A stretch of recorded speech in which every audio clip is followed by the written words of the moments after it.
Good morning, students.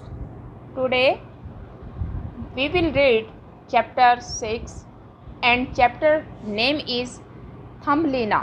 Thumbelina जैसा कि नाम से ही पता चल रहा है, थंब यानी कि एक अंगूठा, अंगूठे के आकार का जो एक लड़की है उसका नाम है थंबलीना। उसकी जो साइज़ है वो बिल्कुल बस इतना बड़ा है जितना आपके हाथ का अंगूठा। तो आज हम इस सुंदर स्टोरी को पढ़ेंगे।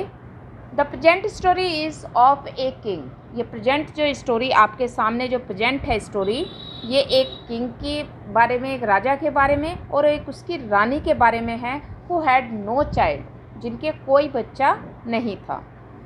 Both of them were kind, वो दोनों ही बहुत ज़्यादा दयालु थे।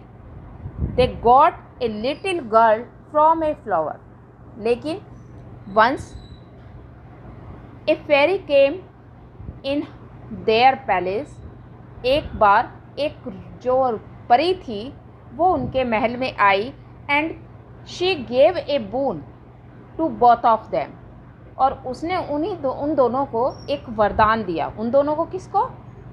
किंग एंड क्वीन, राजा और रानी को। After giving boon the fairy disappeared, परी जो थी वो वरदान देने के बाद जो है ओझल हो गई वहाँ से। And then the king and the queen got a little girl from a flower, तब राजा और रानी को एक छोटी सी लड़की मिली एक फूल से।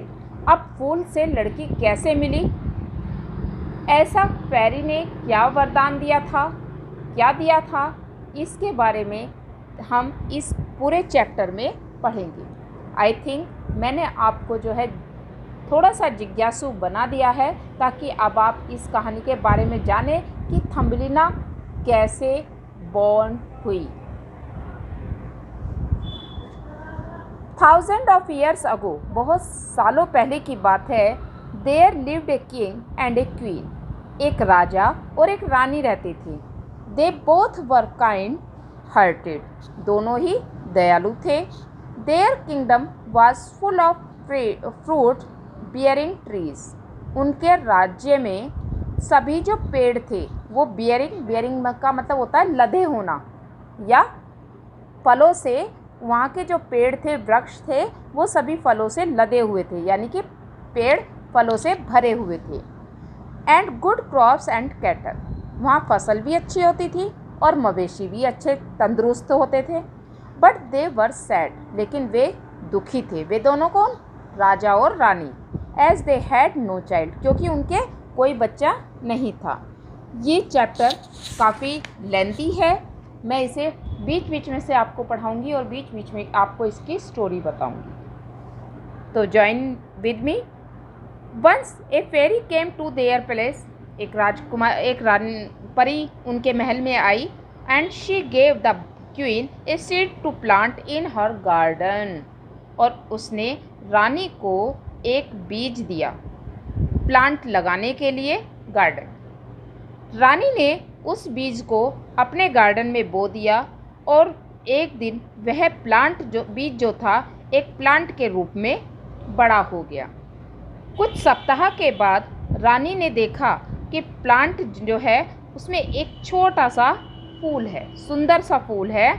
And she peeped into the flower, और उसने जब फूल में झांका तो उसे फूल के अंदर, इनसाइड द फ्लावर, फूल के अंदर उसने एक छोटी सी लड़की को पाया। She was just the size of thumb, और उसकी जो आकार था वो केवल इतनी बड़ी थी जितने आपके हाथ का अंगूठा। रानी ने खुश होकर के कहा कि मैं इसका नाम थंबलीना रखूँगी। You have filled my life with Joy and love, तुमने मेरे जीवन को प्यार से और आनंद से भर दिया है, ऐसा रानी खुशी से बोली। फुसफुसाई, विस्पर्ड मीन्स होता है फुसफुसाना। The king made a tiny bed with walnut, रानी ने उस थम्बलिना लड़की के लिए एक वॉलनट कहते हैं अखरोट का जो हार्ड वाला भाग होता है, बाहरी आउटर पार्ट जो होता है उसको, तो उसने एक वॉलनट का अखरोट का एक कवच लिया थम्बलिना के लिए और उसे उसके ऊपर मैटर्स डाल करके, मतलब थोड़े से मलमल के कपड़े डाल करके उसने उस फूलों का वो बनाया बिस्तर उसके लिए। Thumbelina floated on a rose petal board all day. Thumbelina जो थी पूरे दिन एक पेटल बोर्ड ऑल डे, जो गुलाब के पेटल्स होती हैं, पंखुड़ियाँ होती हैं, उन पर बैठी रहती थी और पूरे दिन ऐसा ही बैठी रहती थी और सैंग स्वीट सॉन्ग, और वो मीठा गाना गाती थी, मधुर गाती थी। और वो मशरूम पर बैठती थी, वहाँ स्नेल्स के साथ खेलती थी, बटरफ्लाइज के साथ खेलती थी और छोटे छोटे जो कीट होते थे उनके साथ वह गार्डन में खेला करती थी। राजा और रानी दोनों ही उसकी एक्टिविटी को देख करके बहुत ज़्यादा प्रसन्न होते थे, खुश होते थे। बट अनफॉर्चुनेटली दुर्भाग्य से एक दिन क्या हुआ कि थम्बलिना की जो स्वीट वॉइस थी उसने एक बूढ़े मेंढक को अट्रैक्ट कर दिया। मतलब एक बूढ़ा मेंढक जो था उसकी आवाज़ को सुन करके बहुत ज़्यादा प्रभावित हुआ और she thought that Thumbelina would make a perfect wife for her son. और उसने डिसाइड कर लिया कि थम्बलिना जो है उसके बेटे के लिए एक बहुत ही अच्छी वाइफ बनेगी। और उसने रात में she carried the sleeping Thumbelina away. और इस तरीके से जब उसने देखा कि यह उसकी बेटे के लिए बहुत अच्छी वाइफ रहेगी, वो रात को आ करके उसे उठा करके ले गया। जब वो सो रही थी थम्बलिना तो वो उसे उठा करके ले गया। लेकिन जब थम्बलिना जागी तो उसने वह बहुत ज़्यादा सरप्राइज हुई क्योंकि उसने अपने आप को एक लिली के फूल की पत्ती के ऊपर पाया। When Thumbelina was told that, जब थम्बलिना ने बताया कि she had to marry the ugly frog, कि उसे अब अगली फ्रॉग, अगली यानी कि बदसूरत मेंढक के साथ में मैरी यानी शादी करनी पड़ेगी, शी स्टार्टेड क्राइंग, उसने रोना शुरू कर दिया। The fish of the pond cut the stem of the lily leaf, और उसके रोने की आवाज़ को सुनकर के मछली ने जो लिली के पेड़ की जो पत्ती थी उसके स्टेम को तोड़ दिया, काट दिया। Thumbelina's friend butterfly pulled the lily leaf to a far off place. Thumbelina की जो फ्रेंड थी बटरफ्लाई, वो उसे लिली लीफ से बहुत दूर एक स्थान पर ले गई जहाँ पर अब वह आज़ाद थी। थम्बलिना जंगल में इधर उधर घूमी। She made a new home for her self, उसने अपने लिए एक घर भी बनाया। शी वोव ए ब्यूटीफुल होम मक ऑफ स्ट्रॉ, और उसने घास के तिनकों को इस तरीके से जोड़ा कि उससे बुन करके उसने अपने लिए एक सुंदर रहने की जगह भी बनाई, सोने के लिए बिस्तर तैयार किया। She played around in the wood, वह पूरे दिन जंगल में खेलती, फल खाती, चेरीज खाती और जो ड्यू ओस की बूंदें होती हैं उनको वो पी लेती। She found many new insect friend, उसने उसके बहुत सारे इंसेक्ट दोस्त, कीड़े मकोड़े जो थे वो दोस्त फिर से बन गए। अब क्या हुआ कि नाउ विंटर वॉज कमिंग, जो सर्दियों का मौसम था वो आने को था और फूड वाज गेटिंग स्कैर्स, और फल जो फूड था उसके लिए खाने का जो सामान था वो भी धीरे धीरे स्कैर्स होने लगा, समाप्त होने लगा था। शी एन्जॉयड द वार्म सन, और वह एन्जॉयड करती थी वार्म सन का, यानी कि जो सूरज की रोशनी थी उसकी गर्मी लेती थी। But it was getting cold too, अब लेकिन धीरे धीरे ठंड भी बढ़ती जा रही थी। वो जो थी she now begin to fall, अब वो गिरने लगी, मतलब बहुत ज़्यादा ठंड की वजह से वो कांपने लगी। Thumbelina was hungry and shivering, Thumbelina भूखी भी थी और वह कांप भी रही थी। तब उसने अपने आप को, जो पत्तियां थी उन पत्तियों से अपने आप को कवर कर लिया। एक दिन क्या हुआ, मिस्टर फील्ड माउस सा थम्बलिना शिवरिंग, जो जंगली एक चूहा था उसने थम्बलिना को कांपते हुए देखा और उसने उससे कहा कि मेरे जो होल है जहाँ मैं रहता हूँ बिल में, उसमें तुम रह लो। Where he had a store of food, जहाँ पर बहुत सारा भोजन भी है। She could escape the cold wind, अब वह उस सर्दी से भागना चाहती थी, उस बर्फ़ से भागना चाहती थी जहाँ पर थम्बलिना चली गई थी। तो वो थम्बलिना जो थी चूहे के बिल में चली गई। जल्दी क्या हुआ, क्रिसमस का दिन आया। क्रिसमस पर मिस्टर फील्ड माउस ने अपने फ्रेंड नेबर मोल मिस्टर मोल को इनवाइट किया। मिस्टर मोल ने मिस्टर फील्ड माउस के यहाँ आए और उन्होंने पहले चीज़, पनीर, बिस्किट ये खाए और फिर मिस्टर फील्ड माउस ने थम्बलिना से मिस्टर मोल को इंट्रोड्यूस कराया। लेकिन जब मिस्टर मोल ने थम्बलिना को देखा तो वो भी उससे शादी करने के लिए तैयार हो गए। उन्होंने कहा, मैं शादी करने के लिए जब थम्बलिना से पूछा तो उसने कहा कि वह उससे शादी करना नहीं चाहती क्योंकि he did not like the sun, क्योंकि वो सूरज को पसंद नहीं करती है, धूप में जाना पसंद नहीं करती है और ना ही वो हमेशा ज़मीन के अंदर रहना पसंद करती है। मोल अब आप सोच रहे होंगे कि मोल है क्या।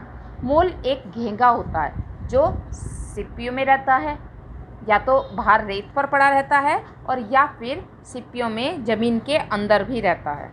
तो इसलिए उसने मना कर दिया कि वह बाहर नहीं रह सकती।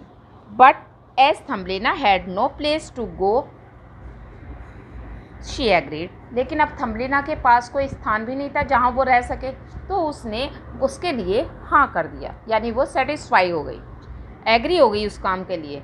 मिस्टर मोल जो थे वो home was a long way down a tunnel. Mister mole का जो घर था वो एक टनल से होकर के, एक सुरंग से होकर के गुजरता था। रास्ते में थम्बलिना ने अपने आप को घायल पाया। उसने थम्बलिना को एक घायल स्वालो यानी कि अवाबिल, एक पक्षी का नाम होता है, वो सुरंग के अंदर उसे पाया। मिस्टर मोल ने थम्बलिना से पूछा, not to worry about the nearly dead bird, इस मरते हुए जीव के बारे में तुम जरा भी मत सोचो। लेकिन थम्बलिना ने उस अबाबिल पक्षी को अपने हाथ में उठा लिया। She took good care of the swallow, उसने स्वालो पक्षी की बहुत अच्छे से देखभाल की। उसने उसे टाइम पे खाना भी खिलाया लंबे समय तक। तब जब वेदर आया गर्मी का तो the swallow decided to fly away, अब स्वालो पक्षी ने उड़ने का निश्चय किया। अगले दिन सुबह को क्या हुआ कि थम्बलिना जो थी वो टनल से बाहर आई और उसने विदाई देने के लिए बाय बाय स्वालो को कर दिया। When she felt the warmth of the sun, she said, "Oh swallow." जब उसने महसूस किया कि अब थोड़ी सी गर्माहट है तो उसने स्वालो पक्षी से कहा, I don't want to marry Mr. मोल, मैं मिस्टर मोल से शादी नहीं करना चाहती, मुझे यहाँ से ले जाओ। स्वालो पक्षी ने कहा, Climb on to my back, मेरी पीठ पर बैठो, We shall fly far away, हम दोनों उड़ जाएंगे। Said the swallow, स्वालो ने कहा। थम्बलिना जो थी उसके पक्षी के पीठ पर बैठी और स्वालो जो था वो उसे दूर आकाश में, नीले आकाश में ले गया। फाइनली अंत में वे एक ऐसे स्थान पर पहुँचे जहाँ पर फूलों की ही धरती थी। The swallow landed on the bank of a river, अब स्वालो जो पक्षी था वो थम्बलिना को लेकर के एक नदी के किनारे पर उतरा। This is a nice place where you can be happy, swallow ने उससे कहा कि यह बहुत ही अच्छा सुंदर स्थान है जहाँ तुम बहुत ज़्यादा खुश होगी। वो जब लैंड था जहाँ वो उतरे थे वो बहुत सारे, वहाँ पर बहुत सारे सुंदर सुंदर फूल खिले हुए थे और प्रत्येक flower had a tiny person no bigger than Thumbelina, और प्रत्येक में एक एक छोटा सा आदमी था जो कि उतना ही बड़ा था जितनी थम्बलिना, यानी कि थम्बलिना से बड़ा नहीं था। And they all had little wings on their back, उनकी बैक पर छोटे छोटे से पंख भी थे। ऑन ए येलो सनफ्लावर, एक छोटे से पीले सूरजमुखी के पेड़ पर, फूल पर स्टूड ए हैंडसम लिटिल प्रिंस, एक छोटा सा राजकुमार खड़ा हुआ था।